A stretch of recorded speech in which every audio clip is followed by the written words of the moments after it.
We will have an interesting experience this week.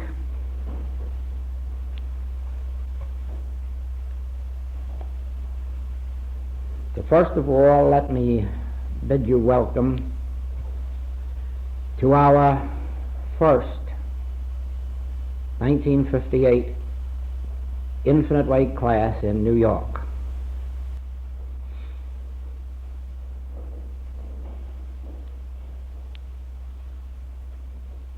We had some work here 2 years ago, and some of you may wonder why we haven't had some preliminary lectures this time, as we always do before our classwork. But my experience 2 years ago here in New York was so shocking that I was a little bit afraid of it. We had a lecture at the Barbizon Plaza Theater, and by the numbers there, it was evident they were not all Infinite Way students, but many who had probably come to hear for the first time something about the message.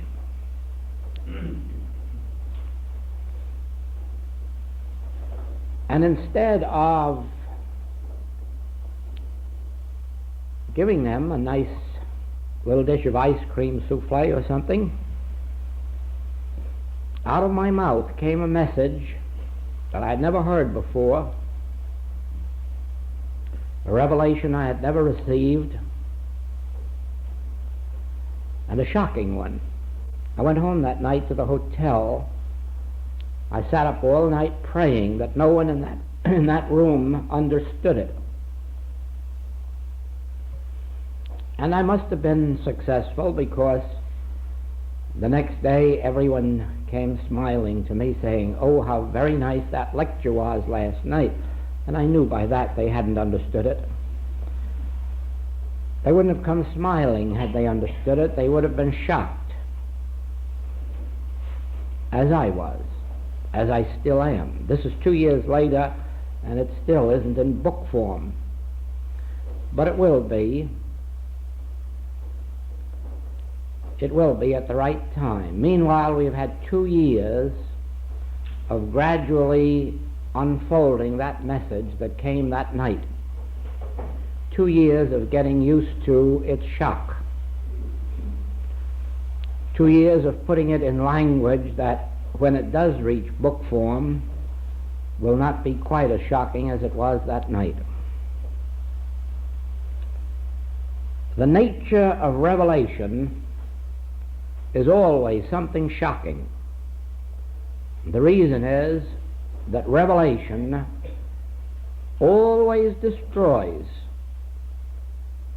our pet beliefs, our pet theories, things which we have come to accept as if they were gospel truth.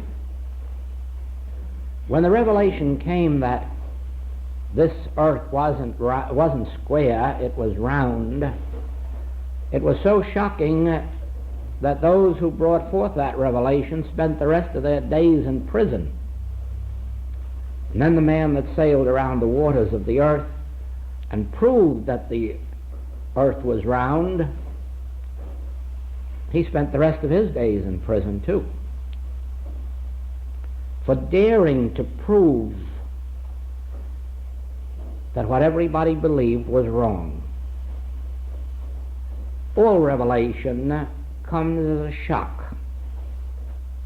All revelation must come as a shock because of what it does to us when we realize how wrong we have always been, and our friends and relatives and ancestors, and schools and colleges and religions.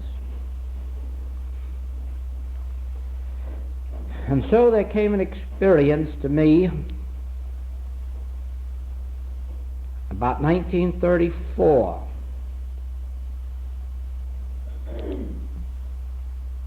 It isn't too long ago that this world lived a completely materialistic life, and the only things which it called real or believed to be real were the material things of life. Into that world came a shocking revelation, and that is that there is a world of mind, even a world of mind power. And students of the 19th century know with what a shock that revelation came to this world and what it did to the world, all the way from Anton Mesmer in Germany, across France and England, all the way across to the United States, up through Mrs. Eddy's day. The tremendous shock that this world received when it learned that there was a mind power. And of course, you see, I came into this world during the period of that mind era. And I suppose that if it hadn't been for revelation, I too would have been stuck in that particular era and lived out my life there, never realizing that this world of mind power was and is as illusory as the world of material power.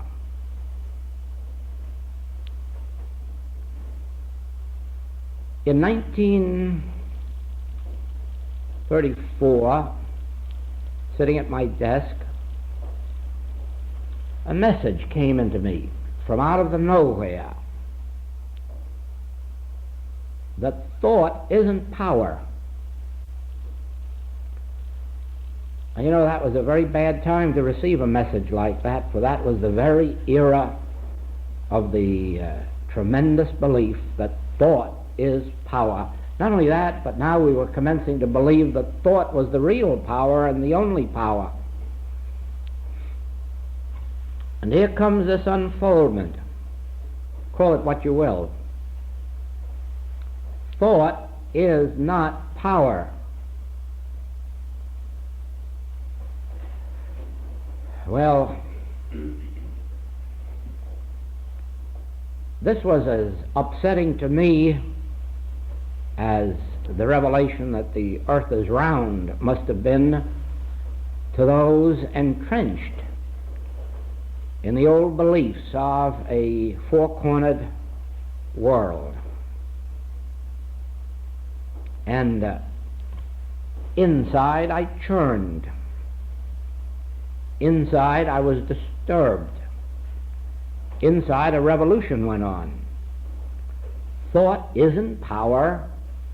In this age when so many teachings are dedicated to that very sentence, thought is power. Thought is all power. Thought governs. And so it took days and days and days of meditation, days and days of pondering, to learn whether I was being deceived from inside or whether something of an important nature was coming through. Of course, when you are using the Bible every day as a sort of a textbook of life, you become familiar with so many passages that it isn't difficult to turn to Scripture for proof of any thought or idea that may pop into one's head. And so it wasn't difficult to recall that Jesus Christ had said, "Who by taking thought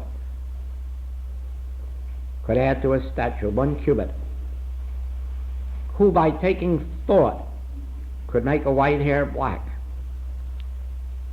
And if you by taking thought cannot do the least of these things, how then are you going to do the greater works?" Well, that was comforting, for ever since my start in searching for a truth, a God, a principle to live by,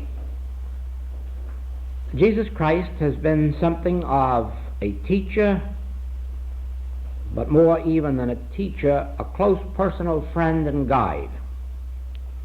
Someone to whom I could always turn for instruction, and in whom I have placed my confidence as the greatest teacher ever to appear on earth. And it was comforting then to know that he didn't believe in the power of thought. The question was he disbelieving in the power of evil thought or of good thought? Or was he nullifying all power in thought?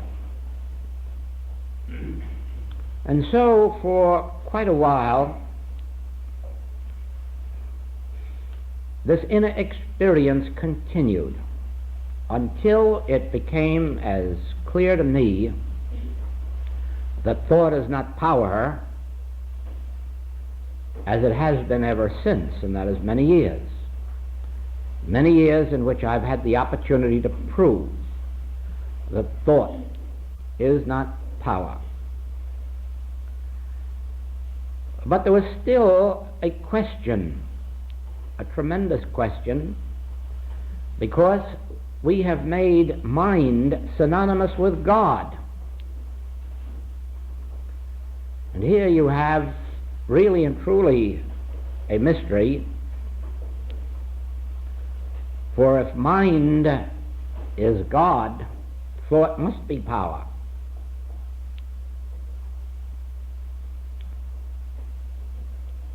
It took a long, long time for an answer to come to that, but a direct answer came within. Mind is not God, and God is not mind.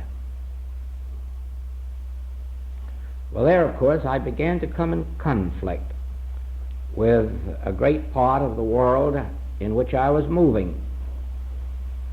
But there it was, and on that point I had to stand until it was proven to me beyond all question of doubt that mind cannot properly be a synonym for God.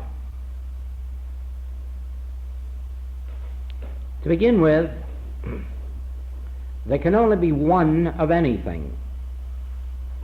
And so there can only be one mind. Whether you put a capital M on that or a small m would make no difference. It would still be mind, unless you wish to set up the premise that there are two minds. If you do, you're in a dilemma.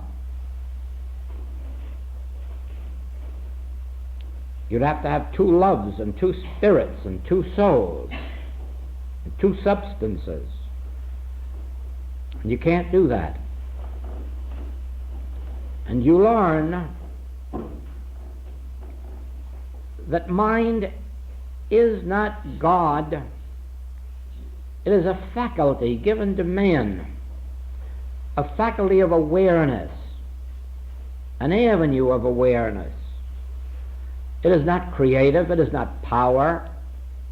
With my mind, I certainly know that you are sitting here before me, but with my mind, I can't place you there. I can't manufacture you. All I can do with my mind is to know that you are here, but that's because you already are. I had nothing to do with that so far as mind process is concerned. In the same way, there are truths. We're told, ye shall know the truth, and the truth shall make you free. And many people have come to believe in this metaphysical age that you could know some truth with your mind and really and truly become free. Well, of course, 3/4 of the metaphysical world has been wrecked on that belief. You can't make anything happen with your mind. God made everything happen in the beginning. God created all that was made, and all that God made is good. And all this is done by God, not in the past, not in the future, but in an ever-present now. All you have to do to set aside time is to ask yourself, when did 2 times 2 become 4? And time will have evaporated for you. All you have to do is ask yourself, when did banana trees begin giving only bananas? When did apple trees produce only apples? And you'll know that from everlasting to everlasting, this has been true. It never began, and with all your mentalizing, you can't make it begin, and you can't stop it being.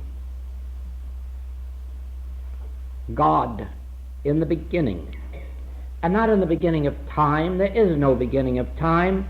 The only time there is now. And it is in this now that creation is appearing to us. Is it being created? Not any more than 2 times 2 are being created as 4. Not any more than the law of like begetting like is being created now. Not any more than that law that governs time, tides, sun, moon, stars, planets. None of that is being created now. All of this is appearing to us in the now, just when it appeared to our ancestors in the now, just when it appeared to us in some phase of our lives. The idea that mind is creative must be dropped by every student of the infinite way, and your mind must be given its rightful place in your experience. Do not try to get rid of your mind. Do not try to stop your mind. Do not underestimate the value of your mind. Understand its use and function in your experience. When truth reveals itself to anyone, it becomes apparent as an activity of our mind. When an author writes, when a sculptor sculpts, when a painter paints, when a musician plays or sings, this activity appears through them and as an activity of the mind. Mind is a wonderful thing, but don't give it creative powers. If you wish to write, if you wish to paint, if you wish to sculpt, if you wish to compose, don't rack your brain. Become quiet. Be still. Be still and know that I am God. Be receptive inwardly. Be at peace. And then let the rhythm of God flow. Let God flow into your consciousness as music, poetry, drama, invention, science, art, anything you like. Spiritual truth, if you like, if that's your work. But don't try to invent it. Don't try to create it. Don't try to think it up. Whatever you turn out will be so limited and so finite that you'll find very few interested in what you do. But let it flow forth from the infinity that we call God or Spirit. Let it flow into the mind, and it'll be original. It'll be infinite. It'll be beautiful, harmonious, joyous. Everything that the world is looking for. You see, everything that comes out of the mind of man has 2 qualities. good and evil. If it flowed from God through the mind, it would have only one quality, that would be good.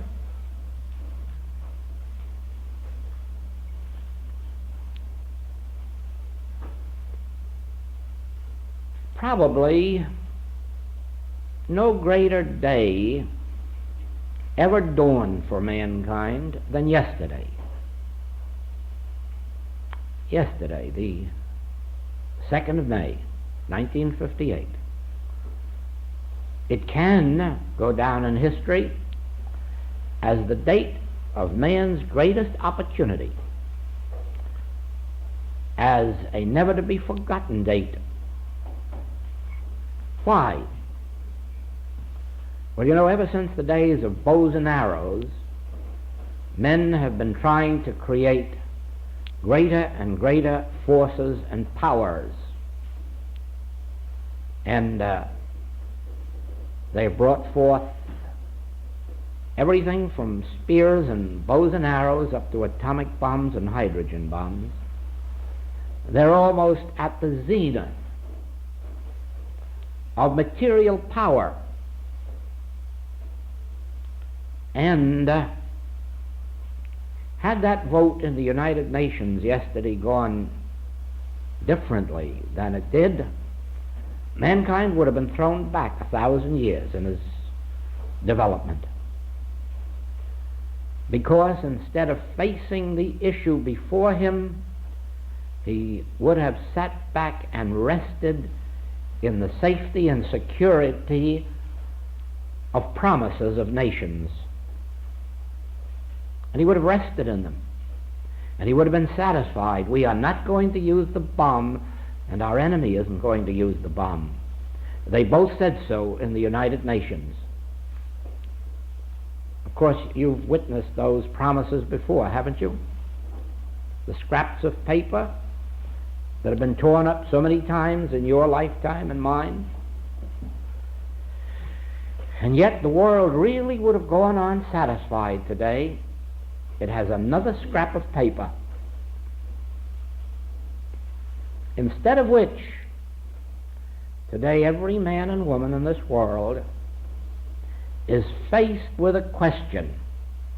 Now where shall I place my faith when we have nobody's assurance that they won't throw bombs?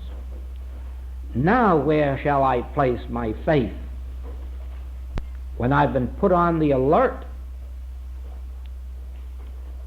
that we may have the greatest material force ever gathered together thrown right at us? Now where do we go from here? We can't just say to our government, why don't you make a bigger one? It wouldn't help if we had a bigger one, because we're not the type of people that would throw it unless somebody else got rough first. By that time it would be too late.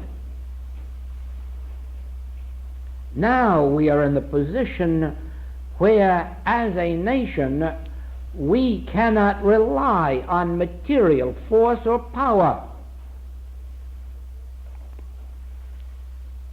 And so probably we will have to ask this question.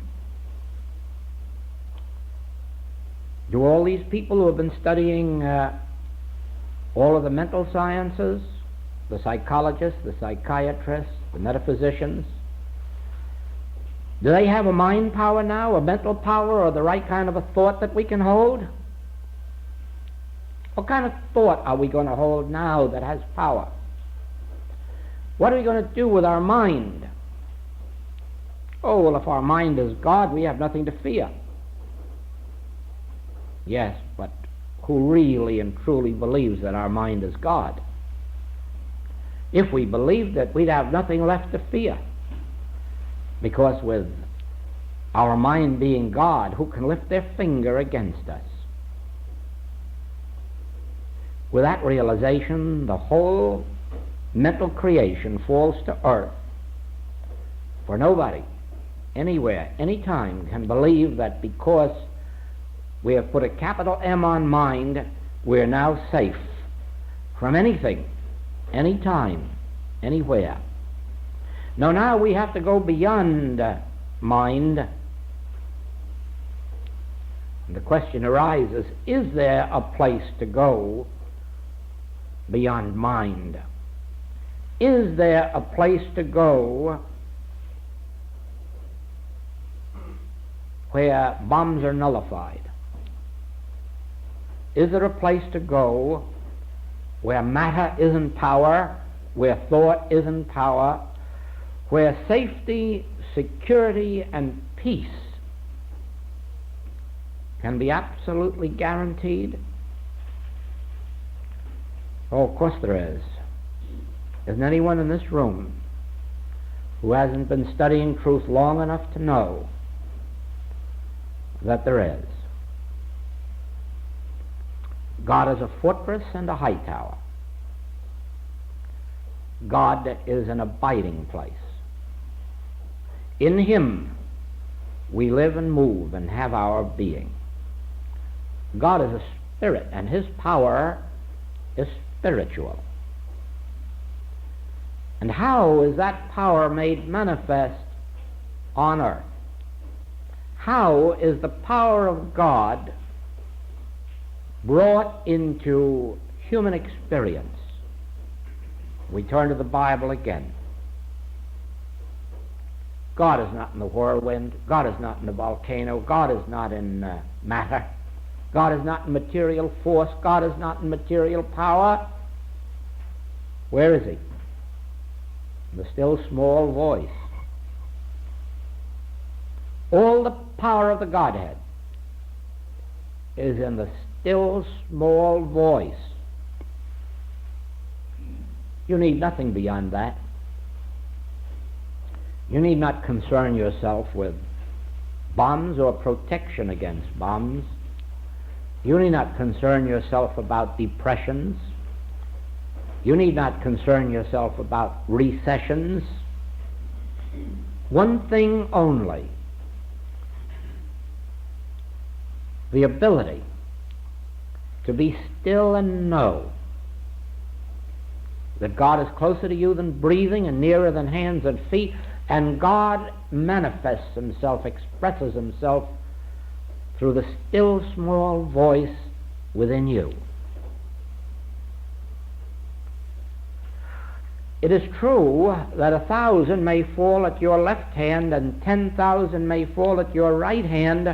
There's not much you can do about that at this present moment, except demonstrate in your individual experience that none of these things can come nigh your dwelling place. Because as you demonstrate this, some friend, some relative, some neighbor perceives and begins to follow suit. And the first thing you know, there are 2 or more of us gathered together in this name, in this realization, in this revelation. The power of God is in the still small voice. We bring healing to the mind. If mind were God, it wouldn't need healing. We bring healing to the mind and to the body, to the purse, to our human relationships, through our ability to become receptive and responsive to that still small voice. We begin to demonstrate in our individual experiences that none of these evils of the world come nigh our dwelling place. We begin to demonstrate that which was revealed to us 2,000 years ago. I am come that ye might have life, and that ye might have it more abundantly. Yes, the still small voice at the center of your being is that which God has given to you as your individual Savior, as your individual Messiah, as your individual unfoldment of divine harmony.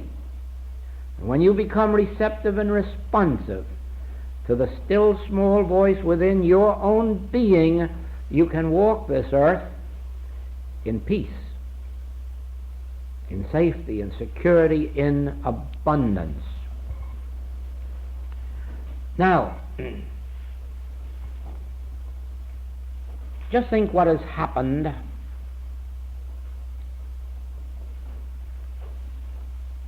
because the subject of spiritual healing was brought back upon the earth in the middle of the 19th century.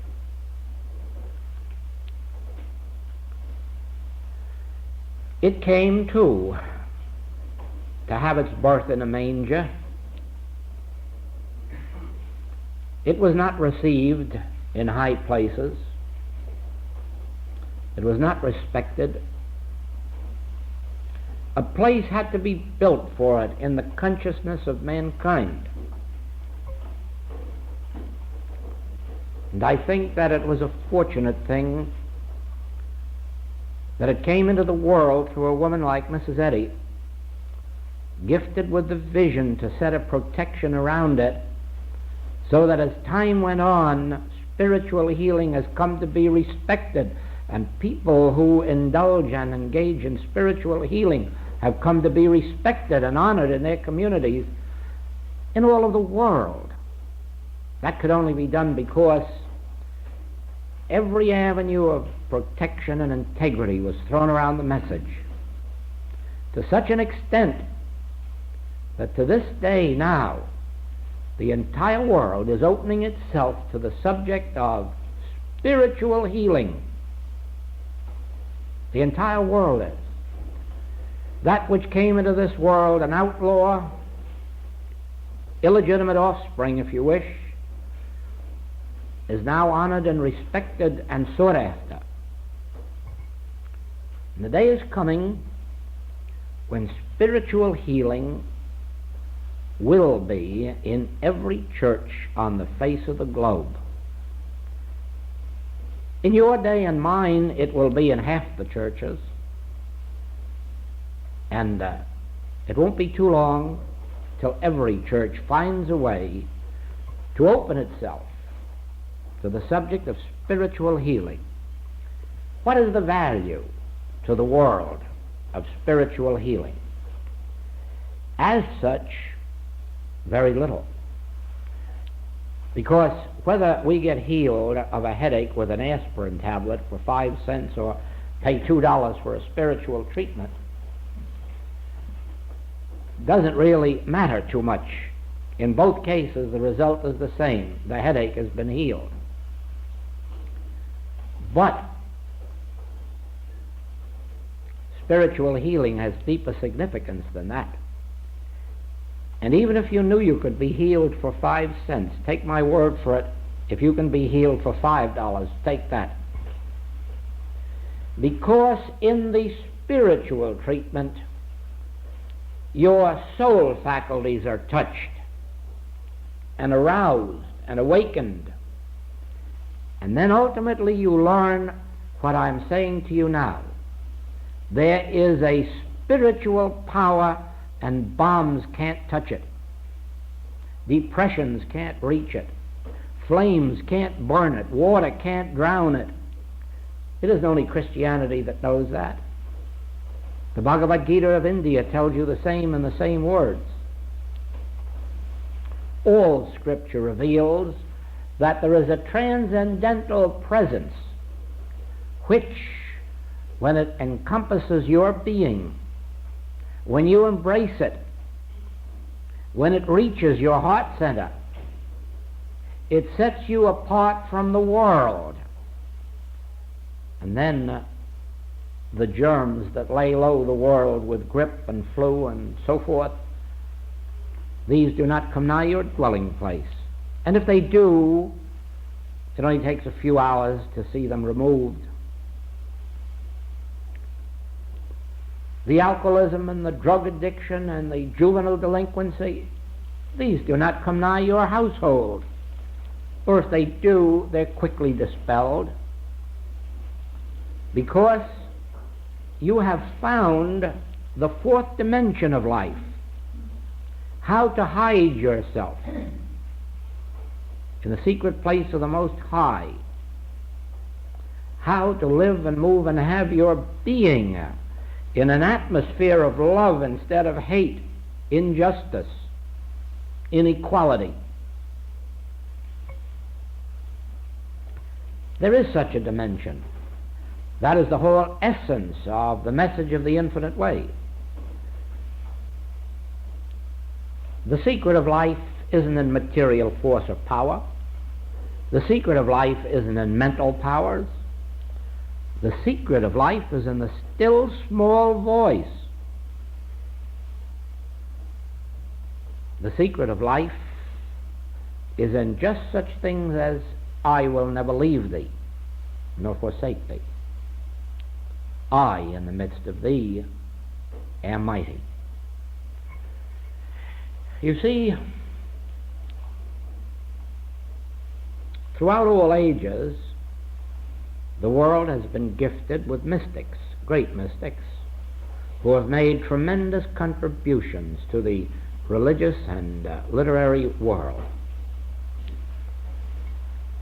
But the masses of mankind, the numbers, have not heeded these mystics nor their mystical teachings.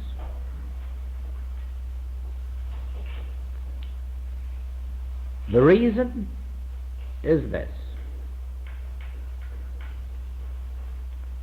what I am saying to you cannot be understood, cannot even be believed by your mind. Your mind cannot encompass spiritual presence or spiritual power. Your mind can only grasp that which can be seen, heard, tasted, touched, and smelled, and that is why it has been said that thoughts are things. This is more true than you can believe. Thoughts are things. Thoughts are as material as things are.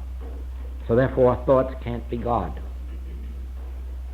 You see, to understand the spiritual wisdom of this world, your soul faculties must be opened. Your spiritual discernment must be aroused, awakened. Awake thou that sleepest, Christ will give thee light.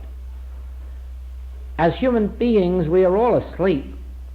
We're asleep in the belief in material powers and mental powers, and we're asleep to the reality, asleep to the fact that there is a transcendental presence and power, a mystical presence and power, that which is called God. When men write about God, think about God, talk about God, and pray to God, they're in the human world where God doesn't operate. That's why there are so few answers to prayer. So few. People are praying with their mind. Not only that, they're using words and thoughts in prayer. And if ever anything is clear in a spiritual teaching, it is that words and thoughts are not power. God's thoughts are not your thoughts. God's ways are not your ways. God's power is not your power. How do we avail ourselves of God's power? Through the still small voice. Do you think for a moment that that's your voice or mine? Don't be deceived. The greatest master of them all said, I can of my own self do nothing. If I speak of myself, I bear witness to a lie. Do you think that any of us then, lesser lights, have any right ever to believe that our thoughts and our words are power? Heaven forgive such egotism. To be the recipient of the benefits of prayer, you must learn to be still and let the still small voice utter itself within you. He uttered his voice, the earth melteth. You don't utter your voice and make this earth of error melt. I can't open my mouth and make this earth of error melt. But I can be still, as I have learned to be these last 20-odd years, and let this infinite invisible flow out. I have learned to be so still that nothing comes forth but a deep breath. And I've seen sickness healed, and sin and lack, not by any power of man's thinking, right thinking. I've never seen men wrecked by wrong thinking. Only one thing wrecks men: material thinking, whether it's good or bad. Don't think for a moment that only bad people are wrecked in this life. Good ones end up in the same grave with the same diseases, with the same sins in their families, if not in themselves. Don't ever believe for a moment that only the evil people of this world get punished. Every man, woman, and child on the face of the globe is punished who continues to live in material thinking, whether it's good thinking or bad thinking.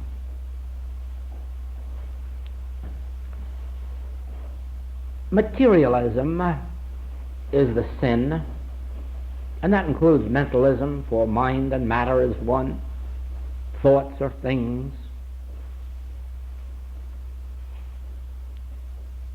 Material thinking is always motivated by the desire to get, to achieve, to accomplish, to add unto oneself. Spiritual thinking is always motivated by an outpouring from the center of one's being. And the more spiritual, the wider the circle that it embraces. In the beginning, spiritual thinking, things mostly of its own family, community, nation, until spiritual awareness grows to such an extent that in one blinding flash an individual realizes, by God is the reality of individual. That must mean friend and foe. That must mean Jew and Greek, white and black, bond and free. God is the life of individual being, whether it's the life of a blade of grass or the life of the fish in the sea or the life of the man walking the earth. And when you once see that, gaze outward and behold thy brother and thy sister. And when you do, you understand the meaning of the fatherhood of God and the brotherhood of man. You understand the great master: call no man on earth your father. One is your father. Only one. We then be brethren and sisters. Who we? We sitting in this room? It was never addressed so. That we was addressed to the world. It included the bond and the free. It included the Jew and the Greek. It included all mankind. Spiritual awareness, then, is that living out from the center of one's being, which encompasses this entire world. It has been my privilege on this trip to speak to, I think, about 4 unity centers or unity churches in the cities where I have visited, and a religious science church too. And in each instance I have been led to say this, and I repeat it for you: the world is seeking peace, peace on earth, and it isn't going to find it in the near future. We must set the example that later will bring peace on earth. If we of the metaphysical world, we who are students of the infinite way or Christian Science or unity, the New Thought teachings, if we cannot agree that there is only one God, one life, one soul, one being, and that regardless of the difference in our approaches to the subject, that our goal is the same, the demonstration of God on earth, not the demonstration of things, not the demonstration of a new way to get automobiles or cure bodies, but that our goal is the demonstration of God in individual experience. When we agree to that, and let that love flow from us to each other, we will then be able to set the pattern for the Protestant world, the Catholic world, the Jewish world, the white world and the black world, the brown world, to come into an agreement that we be one, of one household, one family, but never believe that until the metaphysical movements of the world can come into better relationships with each other, that this can ever be a universal thing on earth. We must first break down the barriers so that we acknowledge, regardless of approach, that we are united in this, that we agree that there is but one Father, the one in heaven, and that all of us are united by an invisible bond of spiritual brotherhood and spiritual sisterhood, and that our purpose is to demonstrate God. Demonstrate that God is our abiding place, our safety, our security, our high tower, our supply. God is our transportation. We don't demonstrate automobiles. We demonstrate the presence and the power of God. And we demonstrate it not by taking thought, for who by taking thought can add anything to this world? It already exists. God made everything in the beginning, and it's here. We won't gain it by taking thought. We will gain it by opening ourselves to the still small voice. And when that still small voice is upon us, we will find our automobile at the door, if that's our need, or a steamship, if that's our need, a home or a companion, if that should be our need. But at least we will have arrived at that place where we stop trying to tell God what we need and leave it a little bit to the all-knowing mind to know our need and to fulfill our need.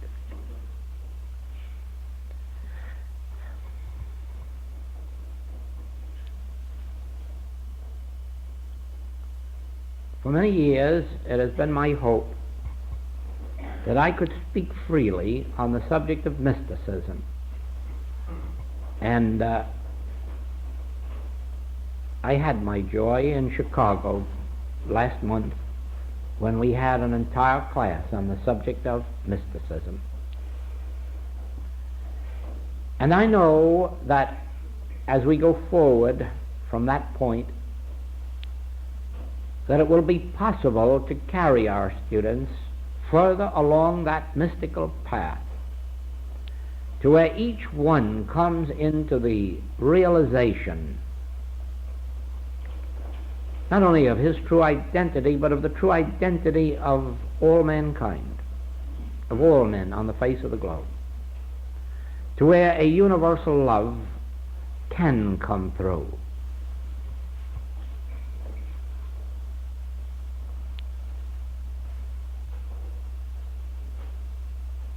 I want to show you in this week's class how we have held ourselves in bondage to our problems and how we can free ourselves of our problems. And the first step in that we have taken tonight. I ask you to see, not to accept my word, I mean to see. If necessary, go home tonight and spend this night in meditation, or all day tomorrow. until you see this point. Mind is not a creative faculty. With your mind, you are not going to create your good or evil. God already is, and your good already is, and because of omnipresence, your good is already here where you are. The place whereon thou standest is holy ground. All of God is where you are. All of God's grace is active and operating where you are. You need no mind action to cause your good, to create your good, or to bring it forth.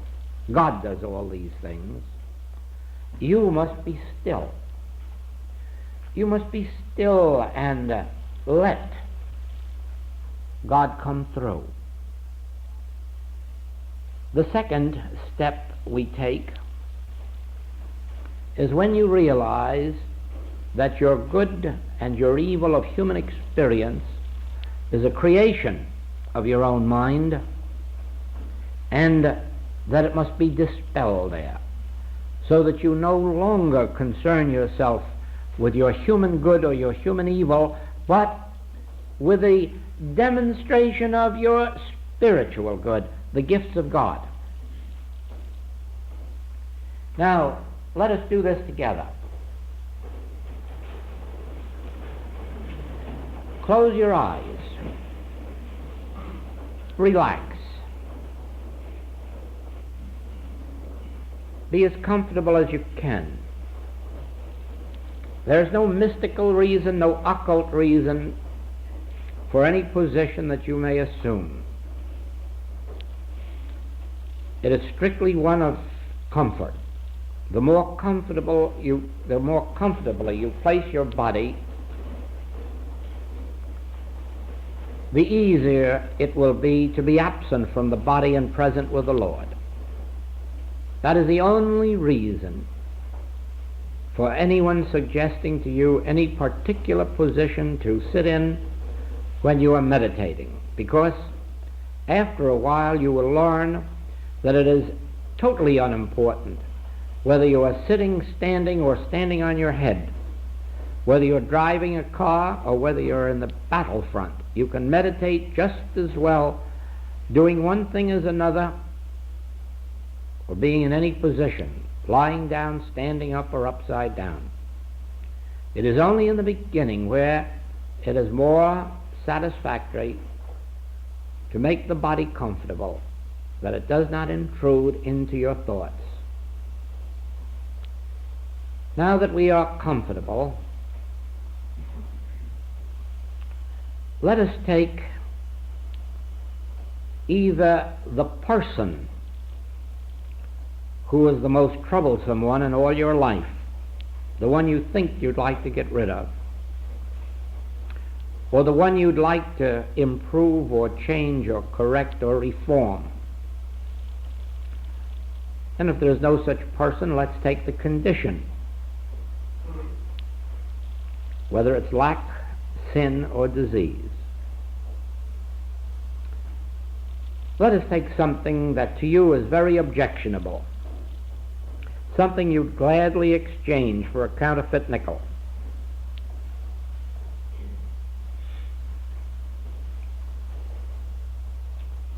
And let us see where it exists. And I don't find any of those things in my mind. And so that means if you've got them in your mind, that's where they exist. They are in your mind. Are they there as actual person or condition? Or does what you have in your mind represent a concept of a person or a condition, a theory or a belief?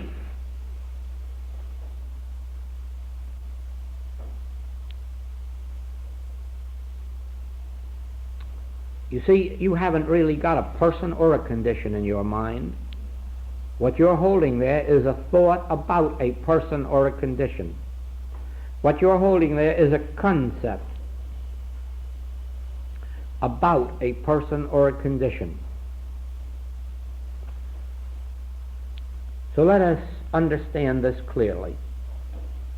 There's no person troubling you, and there's no condition troubling you. You are entertaining some concept of a person or a condition, and that concept is fighting with you. Why is it fighting with you and disturbing you? Because it isn't true.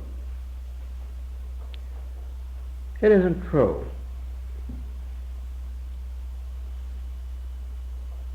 If you have a right concept of me, or anything approaching a right concept of Joel, it isn't warring with you, it isn't disturbing you, it isn't upsetting you. In fact, you're quite at peace with it. You're enjoying it. But on the other hand, if you're not, you may accept it from me that you have a very wrong concept of me. For there isn't anything in my mind, there isn't anything in my soul, there isn't anything in my body that's at all destructive to you, harmful to you, injurious to you, in any way, shape, manner, or form. And so if I'm disturbing you, it isn't me, it's some false concept that you're entertaining about me. But this other person of whom you're thinking, or this other condition of whom you're thinking, you believe that that's different. Here you really know. No, you don't. No, you don't, and here you'll have to take my word for it. This person of whom you're thinking is God itself, individually expressing itself on earth. This is the very Christ of God whom you are malpracticing, against whom you are bearing false witness. You are the sinner. You are bearing false witness against this neighbor, friend, relative. You are entertaining a wrong picture of God's own image and likeness. You have the right now to ask if I can prove it. Yes, I can prove it. So can every metaphysical practitioner, more especially those who are working from the spiritual plane. Because every spiritual healer takes any case that you present to him, saint or sinner, poor or rich, sick or well, and instantly recognizes God, the Father in heaven, is the only Father of men. Therefore we are all spiritual beings. God is the life of us, God is the soul, God is the mind, God is the spirit. God is the animating principle of our being. God itself is the life of us. God has breathed its own life into us, as us. And we as spiritual healers bear witness to this truth. And what becomes of the sinner? What becomes of the sin? What becomes of the disease? What becomes of the dying? They melt. They dissolve into nothingness. They disappear from sight. Why? Well, now, you can't make 2 times 2 is 4 disappear. You can't make the law of like begetting like disappear. You can't make do, re, mi, fa, sol, la, si, do disappear. You cannot destroy reality.